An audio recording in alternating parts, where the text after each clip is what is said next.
What you see on the screen is a typical household cookie cutter. Now, what does this have to do with sociology? Well, a cookie cutter is a handy little tool. It helps you become very efficient in making a bunch of cookies that all look the same.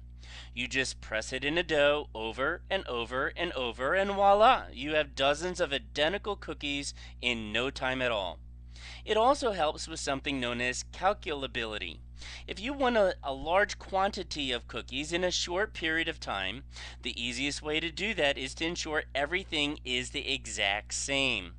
It's also handy for predictability. You want to know that from the first cookie you make to the 1000th cookie you make, you want to have a guarantee that they will all look uniform. This is where a cookie cutter is really handy. Finally, as a cookie cutter master, this gives you complete control on how the cookies will turn out. Well, okay, you still need to bake them. But this whole idea of the cookie cutter approach might be fine for cookies, or shopping at your favorite store, or eating at your local fast food restaurant. For example, when you go into Walmart, don't you like to know that everything in the store will be laid out the exact same way, with similar prices and the same store policies, regardless if you go to a Walmart in Pittsburgh, Philadelphia, or even way out in LA? Also, when you go to McDonald's, don't you want your fries, my favorite, or Big Macs, or whatever is your favorite, to look and taste the same in each and every McDonald's you go into? But see, the cookie cutter approach is sometimes used in how social organizations and groups are structured too. This is what sometimes makes people not real happy. For example, imagine if teachers all fit a cookie cutter model. How boring. People often do not like to move into cookie cutter homes, or if they do, they figure out a way to personalize the home as soon as possible. Yet we do see this concept often exist in formal organizations in society, especially in how government agencies and large corporations are structured. It was with the onset of the Industrial Revolution that formal organizations such as corporations, government agencies, and nonprofits began to develop very similar organizational structures, with similar rules, with clearly defined responsibilities, with a pyramid shaped hierarchy of leadership, and also using similar credentials for the hiring and the promoting of employees. And this process became known as the bureaucracy.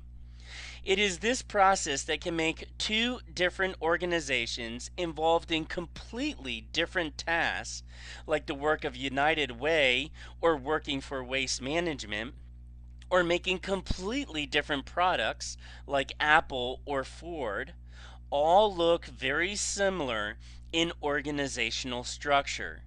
In other words, we see a cookie cutter approach, or what sociologist George Ritzer calls the McDonaldization of society. Now, in this section, the main idea is this: formal organizations are complex secondary groups created to achieve specific goals. Most are structured as bureaucracies. Formal and informal structures can affect the efficiency of these bureaucracies. So, as you're reading, there are four main questions that you want to be able to answer. First, how do sociologists view formal organizations? Related to this, Max Weber did a lot of work on the interactions that exist in formal organizations. So be able to identify the main characteristics of his model of bureaucracy. An interactionist is interested in the interaction and relationships between people in society. So you will also want to be able to answer the question, what types of relationships are found in formal organizations? And finally, be able to answer the question, what problems do bureaucracies face?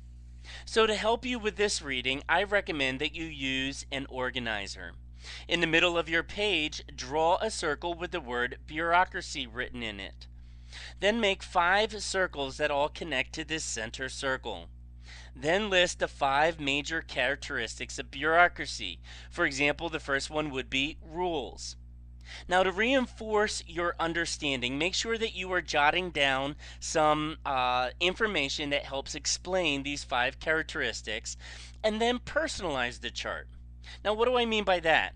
Well, in the center one, under bureaucracy, write the name of a corporation that you have worked for or that a family member works for. For example, if you have worked at McDonald's or one of my favorites, Dunkin' Donuts, write their name in that center circle. Then give an example of how you see each of the 5 characteristics working out. So, for example, under rules, what are some of the specific rules that you would maybe have had to obey working at a McDonald's or a Dunkin' Donuts? I'll give you a hint. Think uniforms. So now go ahead and complete the rest of this chart.